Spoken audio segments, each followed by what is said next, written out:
Welcome back. मैं लवकेश है, आपका एक बार फिर स्वागत करता हूं आपके अपने यूट्यूब चैनल पर। और आज इस वीडियो में हम आपके जो बात करेंगे आपके हिंदी पेडागोजीज़ के जो क्वेश्चंस हैं आपके जो सीटेट में आते हैं। और इसी तरीके से आपके 3 सब्जेक्ट और हैं जो आपके पेडागोजी के हैं, इसको मिलाकर हो गया आपके 4। ठीक है, ये 4 जो सब्जेक्ट हैं आपके जो हैं 120 नंबर को जो है कवर करते हैं। तो 30 नंबर का एक पार्ट हो गया आपका, और 30 नंबर का जो एक पार्ट है इसमें जो हिंदी पेडागोजी उसमें से एक है। ठीक है, तो 30 जो क्वेश्चन आते हैं आपके हिंदी पेडागोजी के, तो 15 क्वेश्चन तो आपके आएंगे शिक्षा शास्त्र के, मान लेते हैं शिक्षा शास्त्र। 15 क्वेश्चन तो आपका आते हैं शिक्षा शास्त्र के, और जो 15 क्वेश्चन जो बचते हैं वो रिपीटेड होते हैं, या नहीं 15 नहीं, आपको जो 5 क्वेश्चन होते हैं वो आपके गद्य से आएंगे या पद से आ सकते हैं। और जो 10 क्वेश्चन होते हैं वो आपके शिक्षा शास्त्र के ही रिपीटेड क्वेश्चन होते हैं, जो बहुत बेसिक होते हैं, जो हर बार जो है सीटेट वाले या फिर कोई भी स्टेट टेट एग्जाम हो वो पूछते हैं बार बार स्टूडेंट से। ठीक है, तो यहाँ पर हम आज इन्हीं क्वेश्चंस को डिस्कस करेंगे, मतलब प्रीवियस ईयर में जो आपके जिस भी तरह के हिंदी पेडागोजी के क्वेश्चन बने हैं, ठीक है ना, जो आपके क्वेश्चन पेपर्स में आए हैं प्रीवियस ईयर में, मैं उन सभी क्वेश्चंस को आपके जो है हर पेडागोजी के सब्जेक्ट्स के जो क्वेश्चन है उनको यहाँ पर डिस्कस कर रहा हूँ। यदि आप इस चैनल पर नए हैं तो चैनल को सब्सक्राइब करें, और वीडियो अच्छी लगती है तो वीडियो को लाइक भी करें, ताकि आपके पास जो नोटिफिकेशन है वीडियो की वो टाइम टू टाइम पहुँचते रहे। और जो अब आपका जो सीटेट होने वाला जुलाई में, वैसे मैं सुना कि डेट पोस्टपोन हो चुकी है, कुछ जो स्टूडेंट थे जिनका 20 को था एग्ज़ाम, उनका अब 20 को नहीं होगा, अब टाइम जो मतलब जो पोस्टपोन हो चुका है उनका। ठीक है, तो क्या पता आपका भी जो है सीटेट का जो एग्ज़ाम है वो पोस्टपोन हो गया हो, तो आपके जो है अगस्त में होने की संभावना है अब जो आपका एग्ज़ाम है जो आपका सीटेट का है। ठीक है, तो जब तक आप प्रिपरेशन कीजिए, क्योंकि आपके पास टाइम बहुत कम है, और वीडियो को देखते रहिए। इससे पहले ही मैंने जो आपकी हिंदी पेडागोजी के या फिर जो आपके कोई भी सब्जेक्ट हो पेडागोजी का, उनकी बहुत सी वीडियोस इस चैनल पर अपलोड कर रखी हैं। यदि आपने वो वीडियोस नहीं देखी है तो उनको जाकर जरूर देखें। तो चलिए स्टार्ट करते हैं अपने पहले क्वेश्चन से इस वीडियो को। ये प्रीवियस वीडियो का लास्ट क्वेश्चन था, और इसका आंसर था आपका मातृभाषा। ठीक है, आगे यदि आपने इससे जो प्रीवियस वीडियोस हैं वो नहीं देखी तो आप उन्हें जाकर जरूर देखें। तो आपका पहला क्वेश्चन है, भाषा की पाठ्य पुस्तक में दिए गए अभ्यास तो कैसे होते हैं? बच्चों को चीज़ों को परखने, ठीक है, गहराई से जोड़ने और व्यापक अनुभव स्तर से तादाद में, मतलब उसके साथ एक तालमेल है ना, तालमेल का अवसर देते हैं। तो आपका जो फर्स्ट ऑप्शन है ये ठीक है, क्योंकि बच्चे को यहाँ पर जो है अवसर मिल रहे हैं। तो यहाँ पर जो आपका ए ऑप्शन है वो ठीक होगा, क्योंकि यहाँ पर बहुत सारी चीज़ें बोलनी है क्वेश्चन में। ठीक है, और भी ऑप्शन देख लेते हैं। दूसरा ऑप्शन है, बच्चों की भाषाई और सांस्कृतिक विविधता को सीमित करता है। देखो ऐसा नहीं है, जो अभ्यास दिए गए हैं बुक में, लास्ट में जो दिए गए होते हैं, जो बीच बीच में दिए गए होते हैं, आपकी जो हिंदी की बुक है या कोई भी सब्जेक्ट का हो आपका, फर्स्ट से लेके कहाँ गया पेन, फर्स्ट से लेके आपका 5th तक, चाहे कोई भी सब्जेक्ट हो, उन हर सब्जेक्ट में बीच बीच में कुछ एक्टिविटीज़, कुछ एक्सरसाइज, कुछ कार्य दिए हुए हैं। तो ये सीमित नहीं करते जो संस्कृति और भाषा को। ठीक है, तो दूसरा ऑप्शन आपका इसलिए गलत हो गया। थर्ड ऑप्शन है, बच्चों को विस्तृत अभ्यास करने और शिक्षकों को बच्चों की भाषा में सुधार करने के तरीके बताता। तो बच्चों को विस्तृत अभ्यास करने और शिक्षकों को भाषा की सुधार करने के तरीके बताता, तो ऐसा भी नहीं है। ठीक है, और थर्ड ऑप्शन है, फोर्थ ऑप्शन आपका, बच्चों का सही आकलन करने में सदैव, देखो जो अभ्यास कार्य देखा वो दे रखा है वो सदैव हमेशा मदद करता है, ये जरूरी नहीं है। ठीक है, तो यहाँ पर जो आपका जो ऑप्शन नंबर 4 है वो गलत होगा। यहाँ पर आपका सिर्फ ऑप्शन नंबर जो फर्स्ट है वही ठीक बैठ रहा है। चलते हैं नेक्स्ट क्वेश्चन पे। आपका नेक्स्ट क्वेश्चन है, हिंदी भाषा में सतत आकलन का सर्वाधिक उचित तरीका है। तो हिंदी आकलन में आप मतलब जब आप इवैल्यूएशन करोगे बच्चों का, मतलब ठीक है, मतलब आकलन करोगे, असेसमेंट, तो उसमें सबसे ज़्यादा तरीका अच्छा कौन सा होगा इन चारों में से, आपको वो बताना है। पहला ऑप्शन, हर 15 दिन में सरल परीक्षा लें। देखो ऐसे बच्चे पे ना एक मेंटली स्ट्रेस, एक दबाव बन जाए कि हर 15 दिन बाद उसको पढ़ना पड़ रहा है, मतलब हर 15 दिन बाद टेस्ट होगा। तो इससे क्या होगा, बच्चे के ऊपर एक स्ट्रेस बढ़ जाएगा, क्या इस बार अच्छा नहीं गया तो क्या होगा, नंबर कम आएंगे, इस तरीके से। तो ये बहुत ज़्यादा जो है इफेक्टिव नहीं है। दूसरी बात, बच्चे ना डीमोटिवेट हो जाते हैं, इससे परेशान हो जाते हैं, तो ये बेकार है। दूसरा ऑप्शन है, बच्चों को अपने अनुभवों को कहने लिखने के पर्याप्त अवसर देना। तो आपका ये आकलन करने का सबसे बढ़िया तरीका यह है कि बच्चे जो उन्होंने भाषा में कितनी अच्छी पकड़ करी हुई है उस टाइम पर, है ना, तो आप उसका कैसे पता लगा सकते हो, उनको अपनी बात लिखने और कहने के अनुभव के मतलब अवसर देना, कि जो उन्होंने अनुभव किया है उसको कहने के और लिखने के अवसर आप दोगे बच्चे को। तो इससे क्या होगा, आप ये पहचान पाओगे कि बच्चे ने लिखित रूप में कहाँ गलती करी है, कहाँ शब्दों में गड़बड़ कर रहा है, कहाँ किसी गलत शब्द को प्रयोग कर रहा है, बल्कि इसके किसी शब्द की जगह हमें कोई और शब्द यूज़ करना चाहिए। जैसे बच्चे ने कोई वाक्य लिखा, जैसे मान लेते हैं यहाँ पर कोई वाक्य लिखा हुआ है, ठीक है, और हमें यहाँ पर कोई वर्ड यूज़ करना है, हम यहाँ पर बच्चे ने कोई वर्ड यूज़ कर रखा है, तो आप ये बताओगे कि यहाँ पर ये शब्द यदि गलत है तो उसको यहाँ से रिमूव करोगे और जो सही शब्द आना चाहिए यहाँ पर उसे लगाओगे। तो यहाँ पर जो आपका बी ऑप्शन है वो ज़्यादा बेटर है फर्स्ट के कंपैरिजन में। थर्ड ऑप्शन है आपका बच्चों से समूह में परियोजना कार्य करवाना, तो आपका ये भी अच्छा तरीका है, लेकिन हमें सतत आकलन करना है बच्चे का।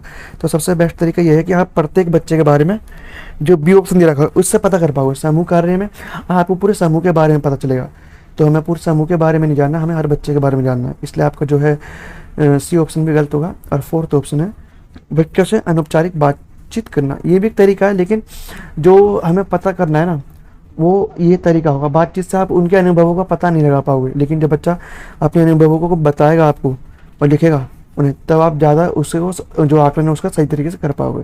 तो यहाँ पर जो आपका बी ऑप्शन ही सही बैठ रहा है। नेक्स्ट क्वेश्चन है आपका भाषा कक्षाओं में प्रदर्शित सामग्री केवल तब सजावटी हो जाती है जब बच्चों को पढ़ना लिखना सिखाने में उसका उपयोग नहीं होता। तो पहला ही ऑप्शन लग रहा है यहाँ पर, तो और भी ऑप्शन चेक कर लेते हैं।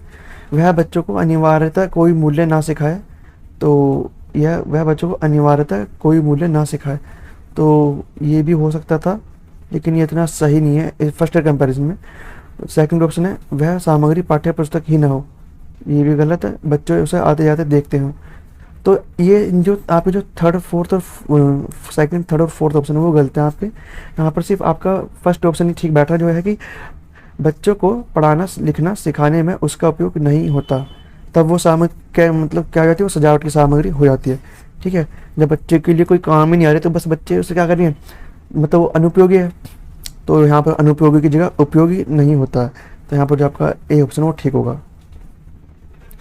नेक्स्ट क्वेश्चन आपका चॉम्स्की के अनुसार बच्चों के पास भाषा सीखने की क्षमता जन्मजात होती है, अतः हिंदी भाषा की कक्षा में बच्चों को यहाँ पर दे दिया, आगे क्या करना है, हिंदी भाषा की कक्षा में बच्चों को विविध भाषा प्रयोग से परिचय प्राप्त करने के अवसर दिए जाने चाहिए। तो पहला ऑप्शन ठीक है। जो चॉम्स्की है वो बताता है कि बच्चों में LAD होता है, लैंग्वेज एक्विजिशन डिवाइस, इसके द्वारा बच्चा जो है लैंग्वेज को सीखता है। और ये जैसे जो डिवाइस होता है, जब ये बच्चा छोटा होता है, जब उस वक्त तो ये बहुत एक्टिव होता है, ठीक है ना, लेकिन जैसे बच्चा बड़ा होता है उसकी एज बढ़ती है, 9 साल का हुआ, 10 साल का हुआ, 11 का हुआ, ऐसा इसकी जो परफॉर्मेंस में है LAD जो डिवाइस है इसमें कमी आने लगती है, जिसकी वजह से आप और भाषा पर जो है पकड़ नहीं बना पाते।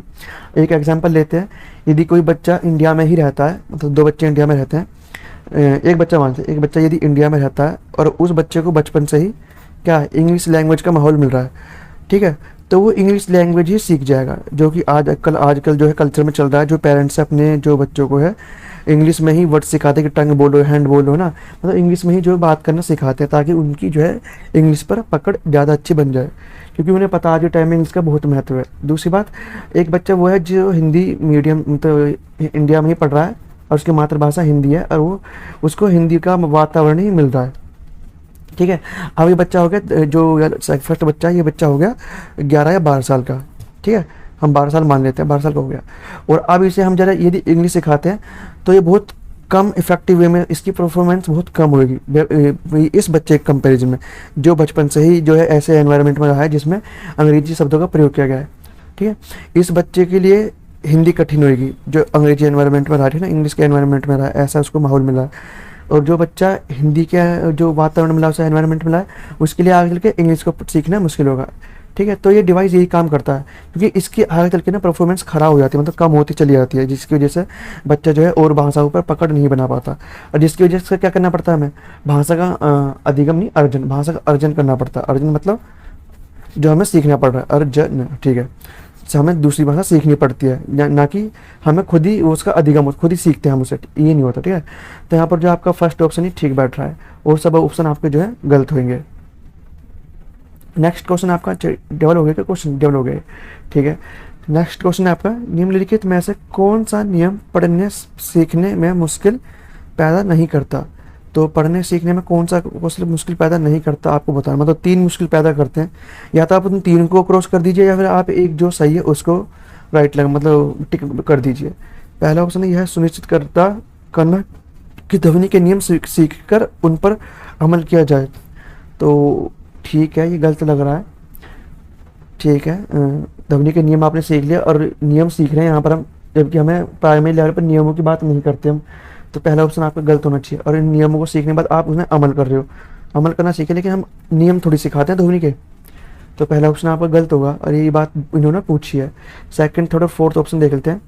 बच्चों पर सावधानीपूर्वक पढ़ने के लिए जोर डालना। देखो जोर डालोगे, लेकिन यहाँ पर जोर डालना वर्ड ना, ये गलत हो गया। लेकिन इससे भी बुरा ऑप्शन जो है फर्स्ट ऑप्शन, इसलिए हमने इसको गलत लगा दिया। ये तो आप करोगे स्कूल में, ठीक है।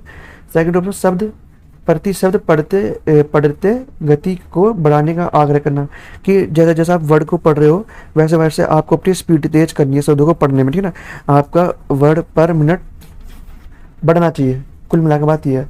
तो यहाँ पर जो आपका सेकंड ऑप्शन भी आपका सही है। ये भी लिखने, कौन सा नियम, पढ़ने, ये भी पढ़ने में ज़रूरी है और ये भी ज़रूरी है। तो एक टीचर इन दोनों कामों को करेगा यदि उसे बच्चों को पढ़ना सिखाना है। तो थर्ड ऑप्शन है चित्र, संदर्भ और पूर्व अनुभवों के आधार पर अनुमान लगाते हुए पढ़ने के अवसर देना, कि बच्चों ने चित्र को देखकर आप अनुमान लगाओगे कि चित्र क्या व्यक्त कर रहा है। दूसरा, संदर्भ के अकॉर्डिंग क्या कंटेक्स्ट है।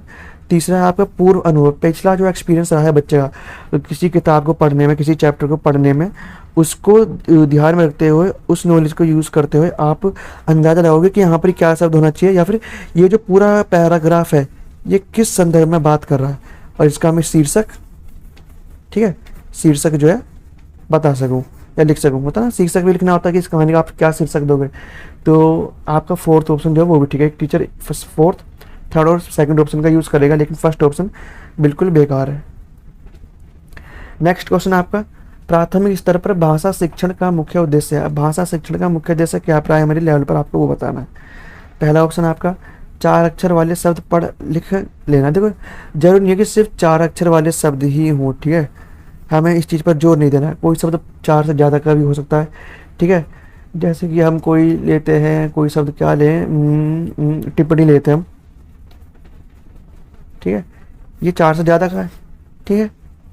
दूसरा वर्ड लेते हैं हम वर्णमाला, क्योंकि बच्चों को हमें प्राइमरी लेवल पर सारे वो सिखाने की कौन सी मात्रा कहाँ लगेगी, क्या है क्या नहीं है ना। राम भजन, राम भजन,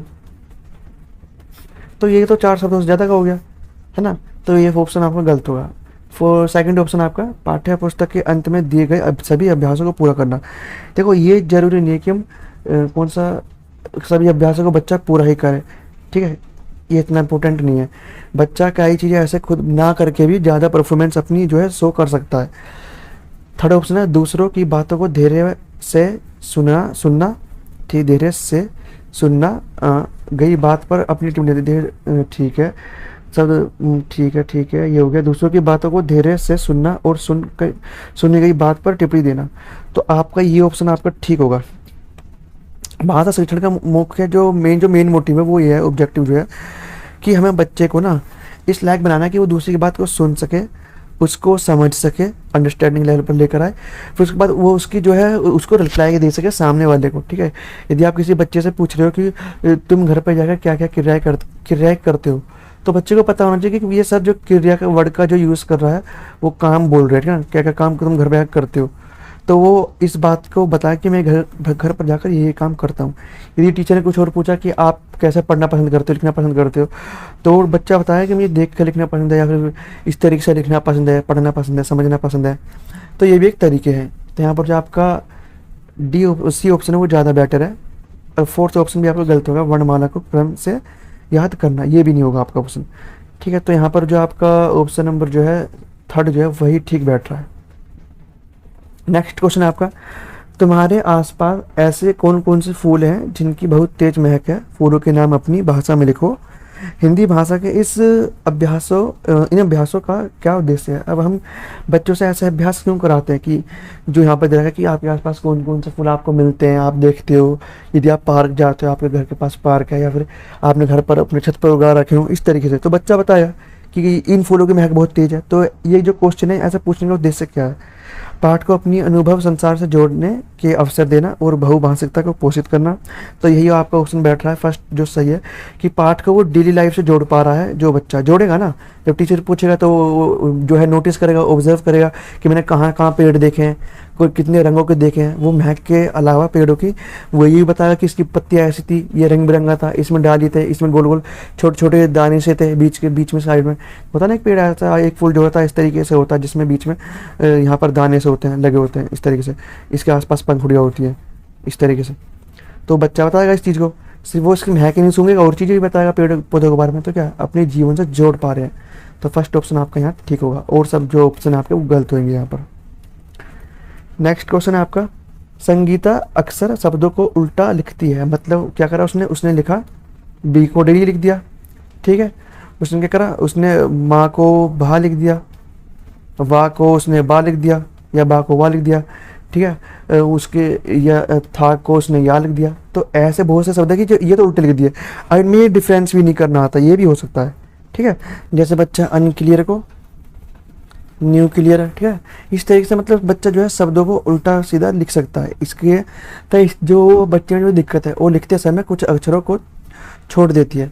अब पढ़ते हो तो उसने कुछ शब्दों को छोड़ दिया बीच में, तो उसे लिखने में कठिनाई होती है, ठीक है, लिखने में कठिनाई हो रही है उसको, उसकी डैश से संबंधित है। तो ये जो उसकी समस्या है किससे संबंधित है, डिस्ग्राफिया। ये जो डिस्ग्राफिया आपका लिखने से संबंधित है। बच्चा सिर्फ मतलब साफ लेख नहीं लिख पाता, और अपनी फिंगर्स से मतलब जो फिंगर्स हैं अपने हैंड्स जो है उनका सही उपयोग नहीं कर पाता। ये सिर्फ लिखने में नहीं, आपका आर्ट वर्क में भी हो सकता है, क्ले वर्क में भी हो सकता है। तो यहाँ पर जो आपका फर्स्ट ऑप्शन है वो गलत होगा। डिस्कैल्कुलिया आपका मैथमेटिक्स से संबंधित है, कि मैथ से जो रिलेटेड जितनी भी प्रॉब्लम जो बच्चा फेस करेगा वो डिस्कैल्कुलिया को दर्शाता है। और जो दृष्टि बाधित, ये तो कुछ है नहीं, ये विकार नहीं है। और डिसलेक्सिया, ये डिसलेक्सिया है, बच्चे को डिसलेक्सिया है, ठीक है, क्योंकि बच्चा इन चीज़ों में दिक्कत कर रहा है पढ़ने में। तो यहाँ पर जो आपका डी ऑप्शन है वो ठीक होगा। नेक्स्ट क्वेश्चन है आपका, प्राथमिक स्तर पर बच्चों के शुरुआती भाषा विकास में सर्वाधिक योगदान दे सकते हैं या सकती है, सर्वाधिक योगदान दे सकते हैं या दे सकती है।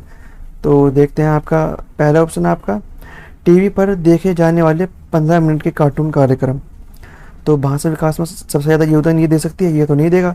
इससे बच्चा सिर्फ इंटरटेनमेंट ही ले सकता है, और इससे ज़्यादा बस थोड़ा बहुत नैतिक चीज़ें सीख सकता है, ठीक है, कार्टूनों के थ्रू, और एग्रेसिव चीज़ें भी सीख सकता है। तो पहला ऑप्शन तो आपका सही नहीं है। दूसरा ऑप्शन आपका, गृह कार्य पर व्यय किए जाने वाले 30 मिनट। अब आप घर पर जो आपको होमवर्क मिलता है उस पर आप 30 मिनट दे रहे हो अपने, ठीक है।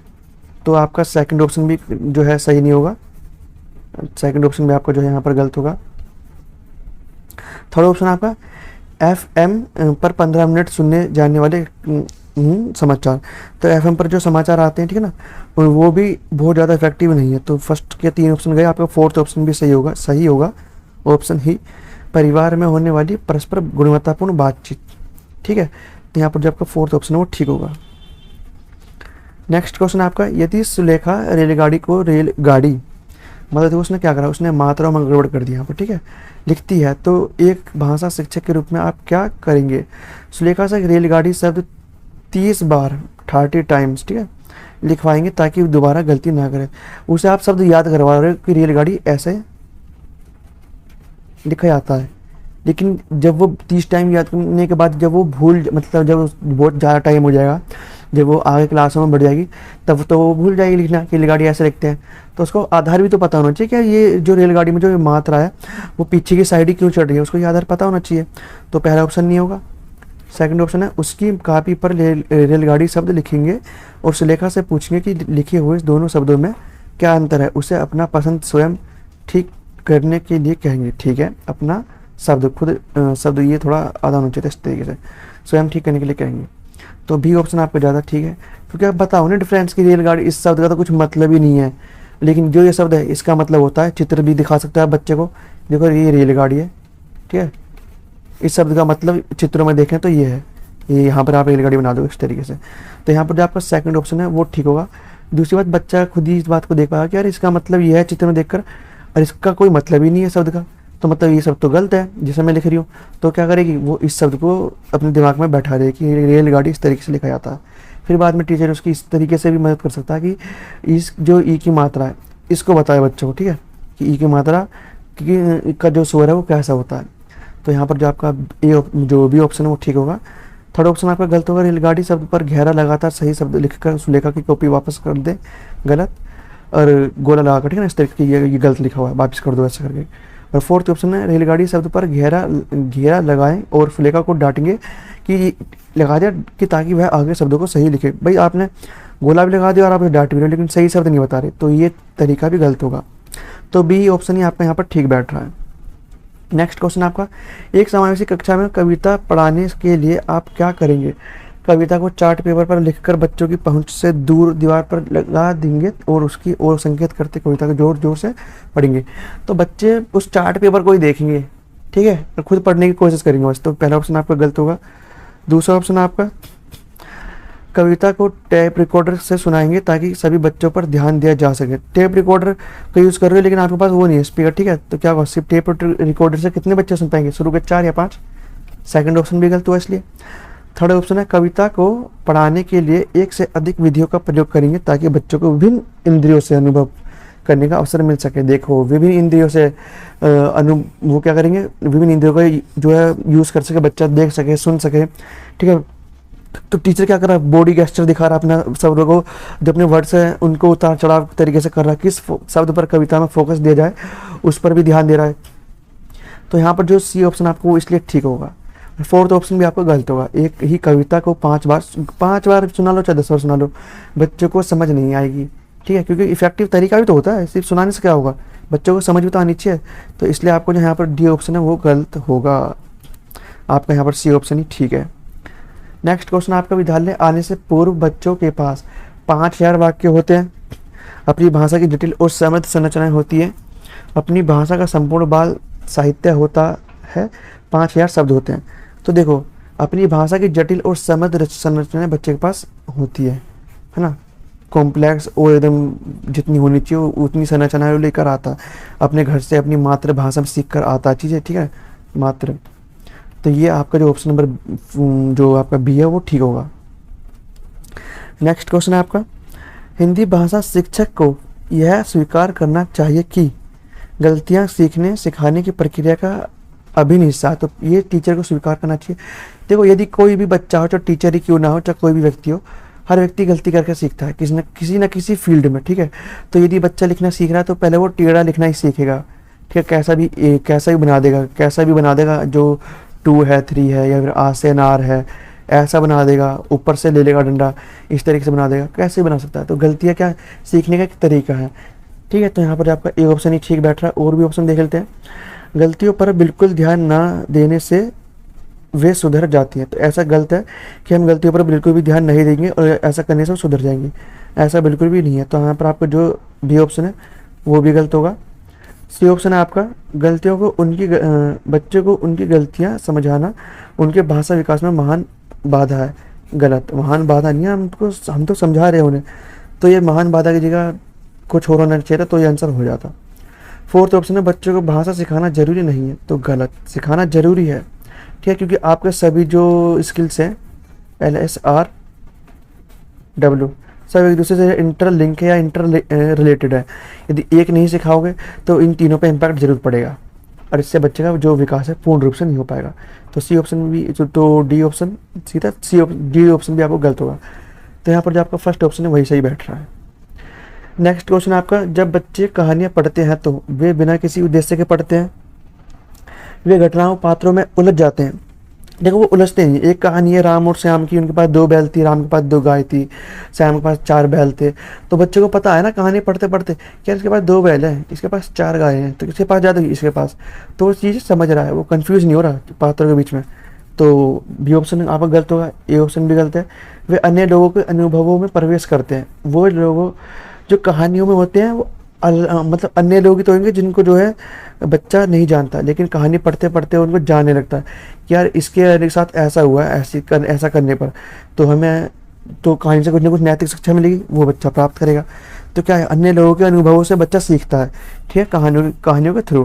तो यहाँ पर जो है सी ऑप्शन आपका वो ठीक होगा। उनकी नैतिक विकास अनिवार्यता होता है, गलत। और लास्ट क्वेश्चन है ही नहीं।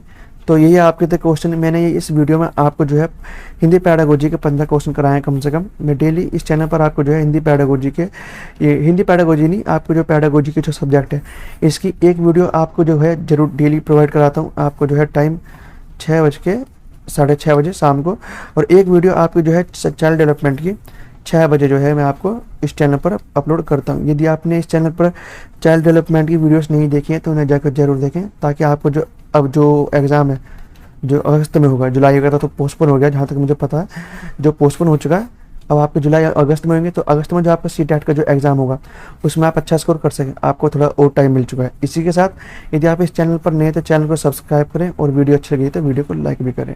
तो चलिए मिलते हैं नेक्स्ट वीडियो में।